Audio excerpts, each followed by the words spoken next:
Hey everybody, we are back. It is Monday and 6:15. We told you we'd be back, even though you probably didn't want to see us. Like, And like I think we were coming back. we were actually on time too. I wasn't sure if we would be, You know, issues all the way around with me, and then you're crazy busy. Like you got so much going on. Like you're hopping from one broadcast to the next, which is really cool. it's kind of a fun time. I got to say, first of all, let me just acknowledge the fact that there are a lot of people suffering right now. That there are a lot of communities that are suffering. I think about the millions of Americans that are out of work. I think about all of our essential folks who are out there doing the Lord's work every single day. And so I take, when I say that I'm having fun, I don't take that lightly because I understand that I could be in a very different situation, right? And so just want to create the space to acknowledge that. But yeah, I think it's really interesting. I didn't think that I would like to be connecting with folks virtually as much as I have been.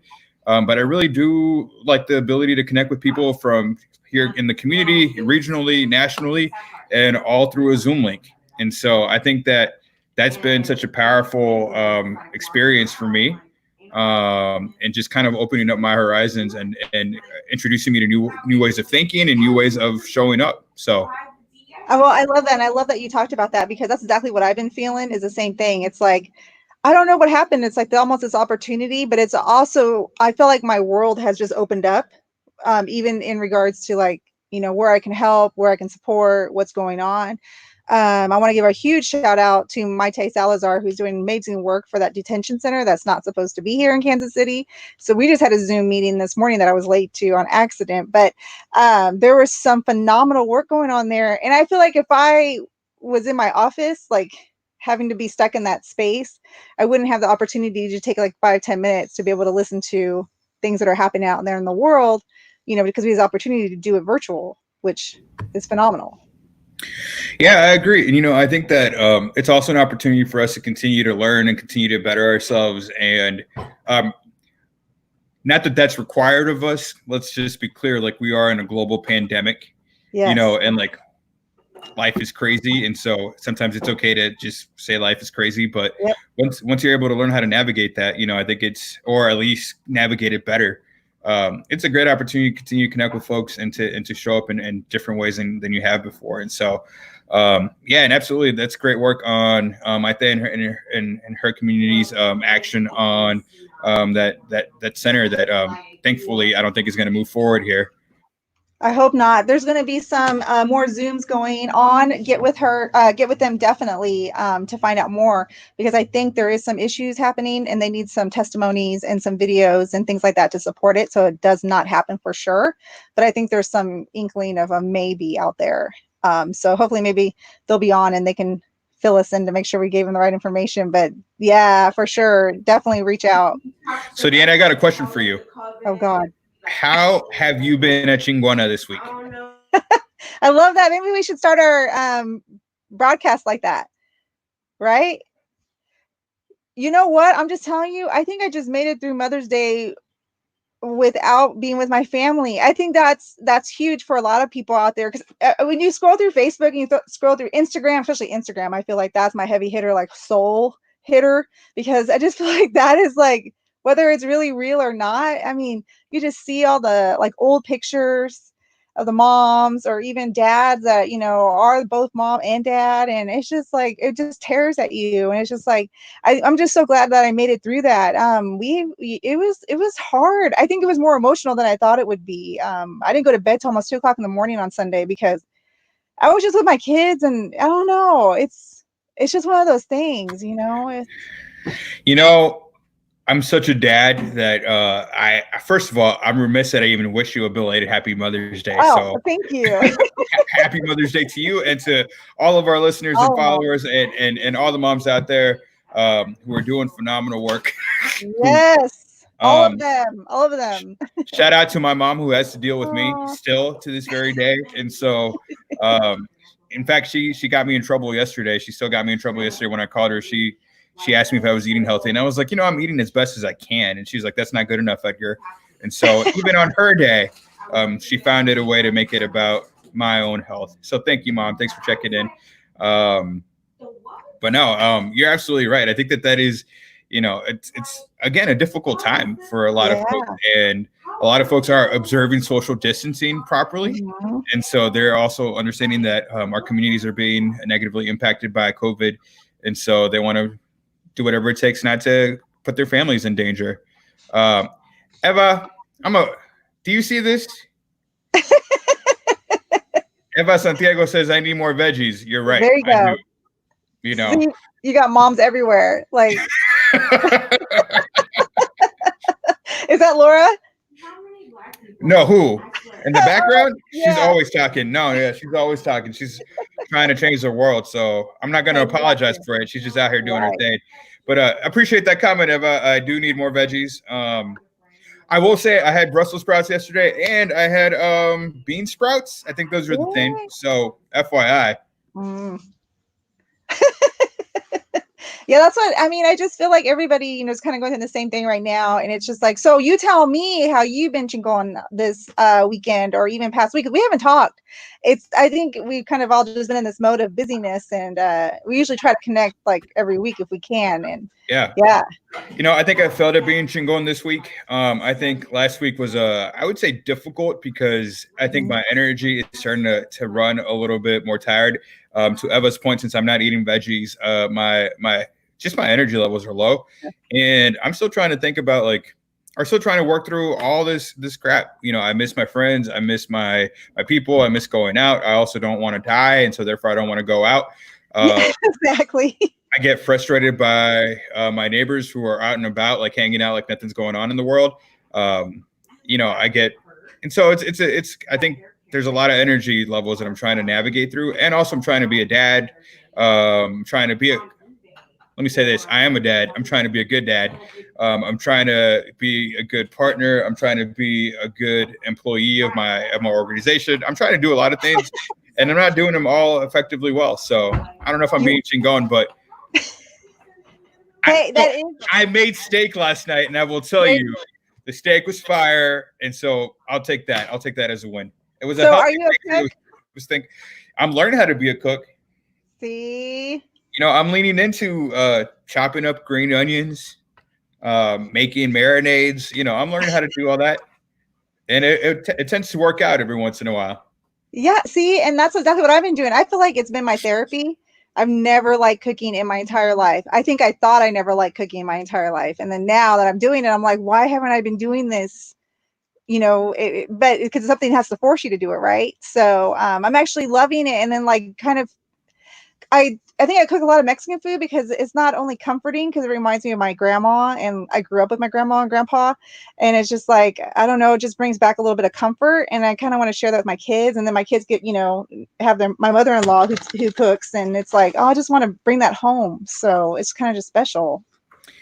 I hear you. I think we talked about this last week. I've been making hot dog sandwiches. That reminds me of home. And so I'll boil up the hot dogs. I'll cut them in half and put them between two pieces of white bread. With cheese. So good. Tortillas. I've been making tortillas nonstop.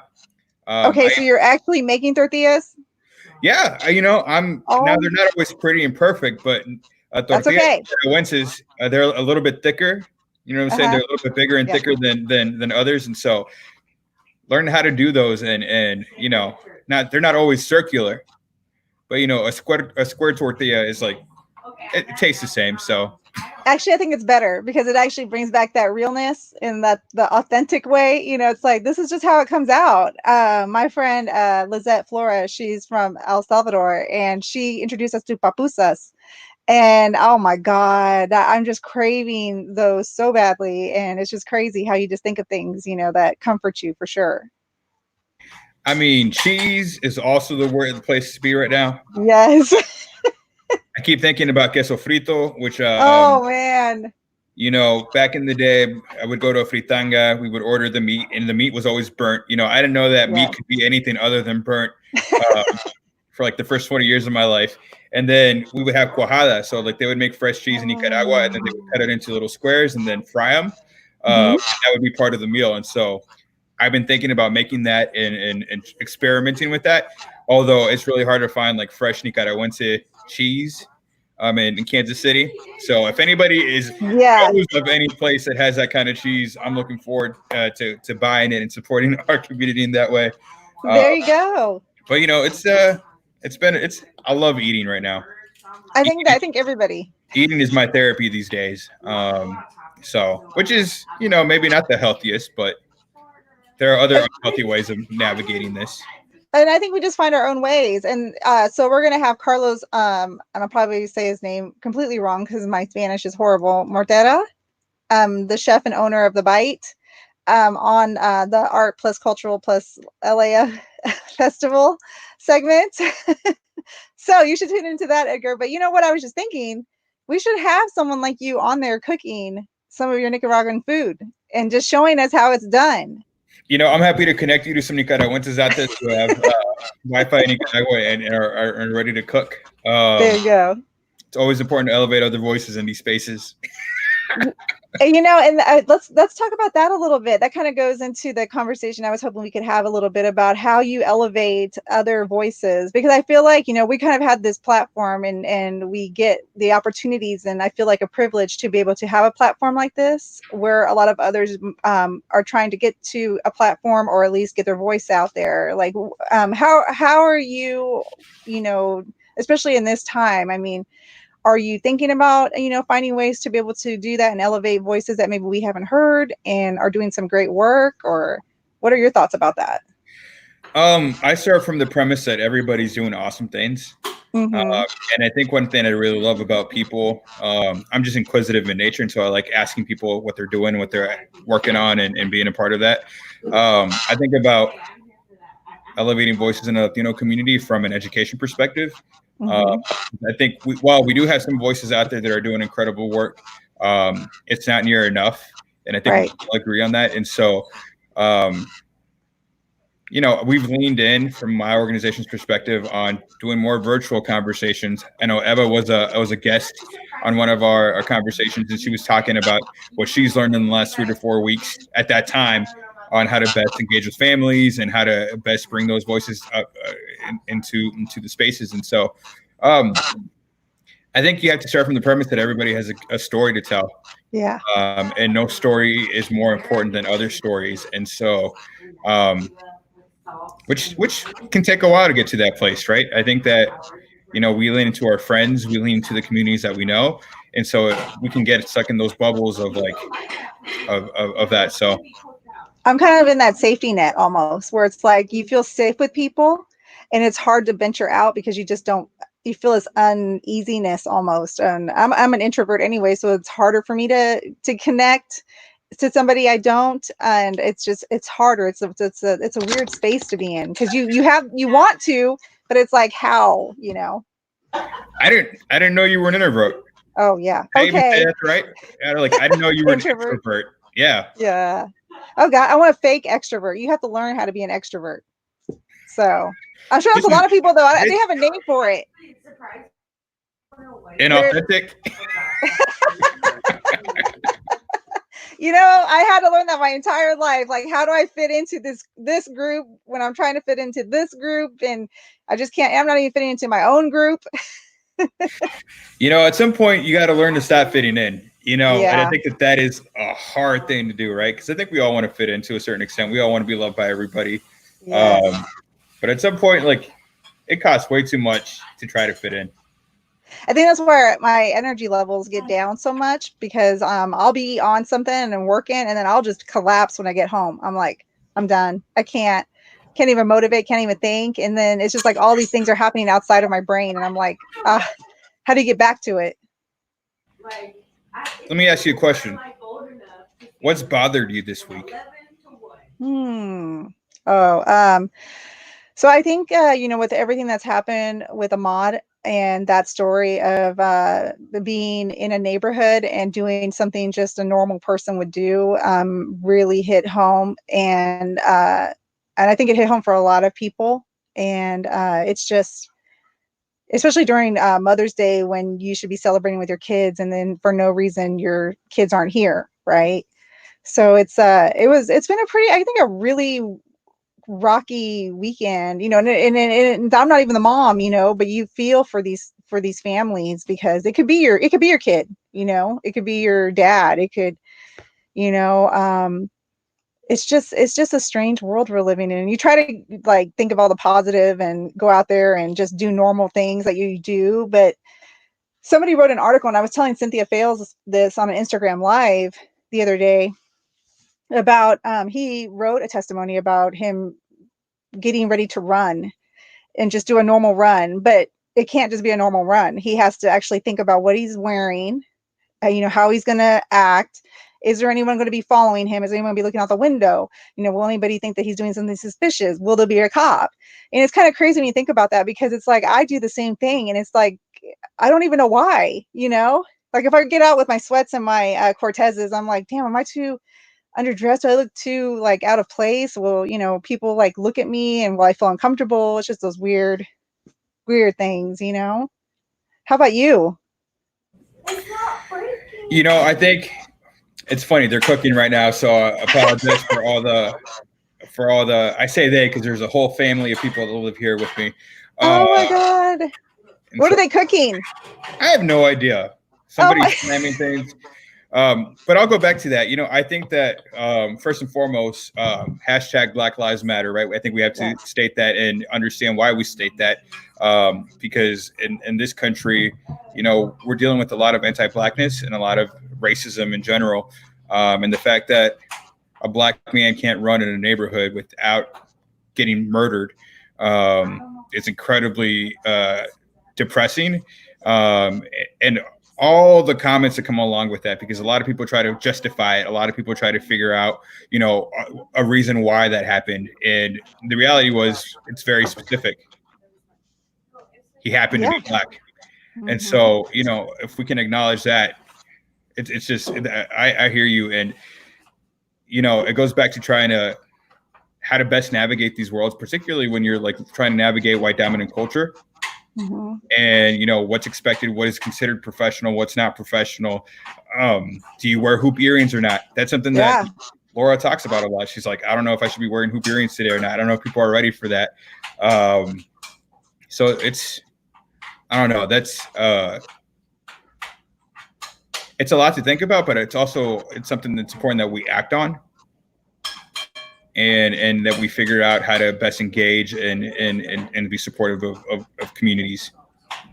Yeah, I think that's the whole thing. I think we have to be leaders sometimes and go through that pain or uncertainty. Just like you said, just simple enough to being wearing hoop earrings. Like, you know, are they too big? Like, you know, I want to wear them, but am I going to wear these big ones that I love, or is someone going to be like questioning that? You know, it's just to that point. But it's like, so I always think about that. I'm like, you know what? I'm at the point now where it's like, I'm just going to do it, and I will get the looks, whatever. I mean, so let me ask you a question, because I remember Deanna like 3 or 4 years ago, and I know that we had an entire conversation, I think, on like eyebrows. Is that correct? Am I wrong? No, you're very right. God, you remember everything. I'm gonna have to be careful here. I mean, so like, walk me through that process. Walk me through that journey of like, I mean, you shifted, right? You made some decisions and you did some things differently, but like, I knew that was an incredibly trying time for you in terms of identity and like trying to explore how you showed yourself and how you represented yourself. This is a really good topic. I like this a lot because I think there's a lot of people out there in Kansas City that know me from like back when I was a teenager, and then there's some people that just know me from now, right? And so definitely going back to being a teenager, I literally I didn't fit in anywhere, but yet I hung around like these amazing people that were just like family, right? And they still are. Most of them still are.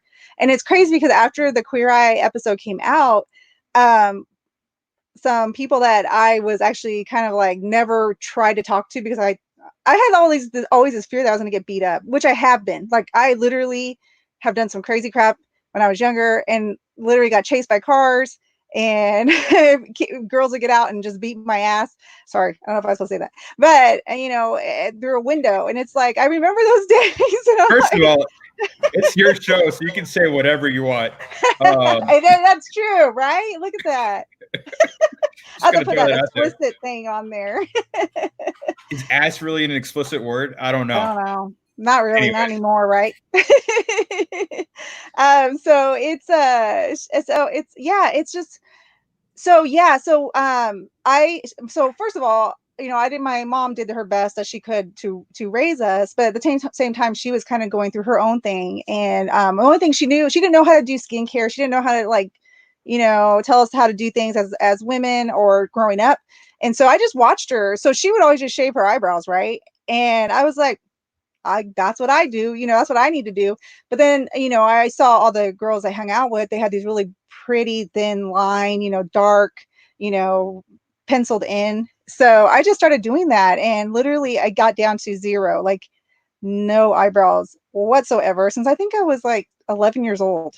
I don't think I've had eyebrows until I was 11 to when I turned like 40. My husband took me to a tattoo convention because we went to go see our friend Julio Morales. Shout out to Julio Morales who does my tattoos.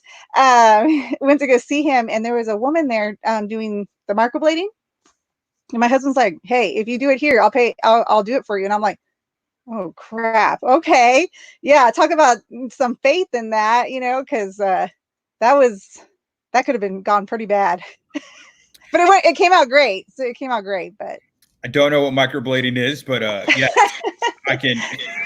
so if anybody is looking to get, I definitely highly recommend eyebrows 100, the microblading, because I will tell you, it actually, so it cuts your skin instead of a tattoo where it, does the point in your skin. And I'm totally to be trashing this. I probably have people out there like Juan Moya, like, Deanna, what the freak are you talking about? So, You can't keep censoring yourself, Deanna. You can't keep censoring yourself. So it actually brought out the hair follicles. So I have eyebrows. I know this is like really intense conversation here, right? Like this whole eyebrow, like. I mean, but it's those small things about who we are, right? Like it's the way that we cut our hair. It's the way that we, if we line our hair up, or like, do we wear a mustache? Do we wear a beard? Yeah. Do we wear like what? Because we make these assumptions. Well, we are told that looking a certain way tells you about yourself, or presents you in a certain way. And so I think about an old conversation around cholo culture, around some folks being anti-cholo culture because it didn't reflect the Latino, the Hispanic community in a way that they thought they should. And so for me, it's a very interesting conversation, like how we look, how we dress. It's a part of who we are, and it's a huge part of our identity, because it's how we dress. It really helps us express how we view ourselves, right? And so sometimes, I mean, that's a real journey, even though it may seem small to some folks, and some people may be like, really? But I think it's important that, like we talk about those small things, because as I see, like you got some folks, I'm going to pronounce your name wrong. Rosicela. I love that. That's beautiful. It's a great name. Eyebrows were such a big part of my identity as a Latina growing up, Yes. And it is. I mean, it's just like my wing. So I started doing my wing when I was 11, right? And I started with pencil. I didn't do liquid until I was like 20. That's a big deal. I mean, for me, that was a big deal because, boy, liquid, I mean, that's a whole other master to get. And if people can do that right off the bat, God bless you, and teach others, because it was difficult. But someone I used to be around was like, you just need to stop doing the wing. Like, come on, you're old enough now. And I never, ever, ever, ever got rid of my wing. I've been doing my wing since I was 11. And, it's same thing with the lip liner. I did the brown lip liner with the pink color, and, had the cholo eyebrows. But that was me, and it still is me. The only thing is that I couldn't handle like the eyebrow thing anymore, man. When you get old and your hands start getting that arthritis, that pre-arthritis, no, that God bless the women out there that are like 80 and still doing that hell of a liner eyebrow. Cause man, I look up to those ladies. They're like killing it, and it's just like, my hands were like, you're done. Well, and I think too, because I also did a lot of the back combing. I did that before. So Queer Eye actually did help me a lot, because I was losing my hair. Like seriously, it was cutting, it was drying out, and of course all the over processing and everything. But because I teased it since I was like 11, I just always had like really short hair up there. So now you can tell, like, I have it flat. I've not worn it flat in my entire life until these last 2 years, ever, and never had to bump it. Never freaking had to bump it, even though people always try to say, "Did you have a bump it?" I'm like, no, that was natural backcombing. Throw 2 bobby pins in there and let it fly. Like, tease it to Jesus.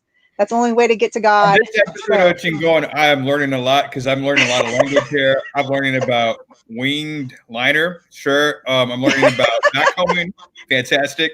I do know what a bump it is. I will say that. See? Put it right And, there. and that's something you shouldn't know about, because that is crap. That's not the real thing. That's not the real thing. No, not at all. So yeah, it's I'm glad you're bringing this up, because I think a lot of people do have they're kind of, it's something you don't really talk about. It's just kind of, I don't know. I mean, they're part of our culture. I mean, to a certain extent, like we all share that across the Latino community, and I think it's a really, it's something that unites us, and it's something that we all know, and I think it's something that we talk about, not in public sometimes, but it's definitely it's ingrained in who we are. I mean, I have a question now. Like, so you shifted, you made some changes to your appearance. Like, how do you still retain the essence of Deanna? Like, so that was a really hard thing, I think, because you start to lose yourself a little bit, right? I mean, you start to almost feel like you're drifting, and then sometimes, I wouldn't even say some things are growth. I just think that sometimes you just change as a person. Things just flex. Something like that. But, at the end of the day, I know who I am and know what I represent. And as long as I know that, then other people will know it. But the moment that I try to hide it and try to act like that's not there and it's invisible and I don't want to show it, then people are going to start being like, yeah, what the hell is going on? Which has happened in my life, because, when you're living in this world of, I'm not Mexican enough, I'm not white enough, I'm not even the in between enough. And then, me, on the other hand, I didn't grow up anywhere around here permanently. So I'm not from the West Side. I'm not from Northeast. I'm not from KCK. I'm not from Argentina. I'm not from Central. And I feel like a lot of people in Kansas City have their home, right? Like, when you hang out, you're like, yeah, we're from the West Side, and this is who we grew up with, or we're from Northeast and this is who we grew up with. And it's like, I grew up with a lot of those people, but I never had a place in any of them. I was just kind of that roamer that, I had friends here and I had friends there, which is really awesome. But at the same time, I think you feel really alone, and like you don't have that family, like that connection piece fully. So when people reached out to me that I literally, like I was going back to, I never talked to really, because, I always thought they were like more better than me, like, why would they want to talk to me? We all hung around the same people, but it was just one of those things when you're younger and you just kind of look up to people, or you just kind of like, damn, they have like this great group of people and they're always out having fun, or they're all doing things together. And I think at the end of the day, when a couple of them reached out, I was like, damn, all these years, right? I'm like 40, god shit, I'm gonna be 45. um it's like we wasted all these years not talking, just because I don't, like they said, they're like, I always thought you were too good for us. You always try to act like you were too, like, white, like, you just, you weren't from here. You kind of were like hanging around like these people and would come in with them, but then weren't really from our neighborhood, but try to act like you're from our neighborhood. And she's like, a lot of them were like, we shouldn't have even thought that way, because we didn't know you. And, you didn't know us either. And it's like, once I heard your story, we're like, damn, she's really not that bad. And, I would have liked to have hung out with you. Maybe, maybe we could have hung out more, but I don't know. That's why I think I try to install. I want that on my tombstone. I want that phrase on my tombstone. Which one? He's not that bad. He really wasn't that bad.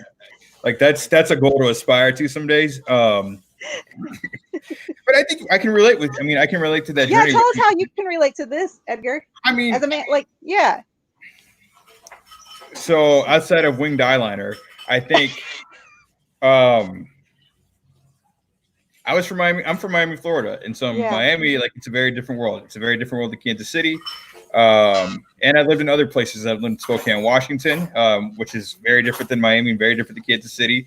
I lived in Cape Girardeau, Missouri, which is a small town 2 hours south of St. Louis. And so, I think 6th grade till probably since 2011, 2010, I wasn't really surrounded by Latinos. I really wasn't surrounded by my community other than my parents. And so for me, like, there was a distancing that occurred. I also somehow adopted the Mexican identity because that's what white people saw me as. It was either being Mexican or being Greek. And there's no in between there. And so for me, like, it was a weird thing to be like, I'm not Mexican, but I would never say like I'm Nicaragüense. And so, there was always like this trial and error trying to fit in and try to not be different, but also like I was different, and it is what it is. And so I can relate to that. And I think that we all are guilty of judging others. I think we all are guilty of excluding others. And I think the more that we work on ourselves and the more that we understand who we are, the less that we have to feel like we exclude others in these conversations. I had an issue today around feedback. I don't like receiving negative feedback. I received feedback. It wasn't negative, but anytime I get feedback, I feel like it's a negative thing, right? What do you want to share? Like what the feedback was? It was really just like, hey, you're doing really good work. Have you considered doing it differently? Did they give suggestions? Yeah, absolutely. But like, for me, I'm like, do they not like me? Do they not like what I'm doing? Like, why do they think they can do it better? Like all these other things come along, like all these other things that you pick up along your way, right? That you have to work through to actually be present and receive feedback. And so I've seen that growth in you. I know that like you're way ahead of where you were 3 or 4 years ago when we had these conversations in the past. And I think something that is really cool to see you is leaning into this virtual space is something that maybe 2 to 3 years ago, I wouldn't have thought you would have ever done. Really? Why do you say that? I like hearing this feedback. Yeah, because, I think like you, much like myself, we're really concerned with what other people thought. And I think that we carried a lot of these, or we still carry some of these like negative voices in our head to tell us like, who are we to actually do this kind of work? Who are we to actually engage people in this kind of way? Who are like, our voice isn't that important. Like, and so, so for me, like to me to see you in this space is actually really cool because it's like, it is a visual, representation of the growth that you've done. That's I'm gonna want that on my tombstone. I need that. I need to mark that down. I have to rewind this. That's a really good one. I'm just saying, like, I mean, and so I think that we all in our journey, right? Like, I see Rosicela say, "I'm 37, wear my wings with pride always." It's one thing that I don't think I'll ever let go, and you don't have to, right? Like, these are the things as we grow. Like, we get to keep things that we like about ourselves, and we get to keep things that make us who we are. Like. And we shouldn't apologize for those things, right? And so I think this for me is really exciting to see you like stepping into this space because I know you've had some hesitation. I know that you're like, I don't know if people are gonna connect, and I'm like, who cares? This is about and you get at that point, like you said, why do people care what we say, right? But I think at the end of the day, and this is what triggered me, and when I think I've told this story a couple times. When I was on that podcast in New York, Latinos Out Loud, shout out to them. They're amazing. They really are. And they were like, we didn't even know Latinos existed in that area. And it's like, this is 2020. And when I started thinking back about the podcast I listened to, everything was West Coast, East Coast.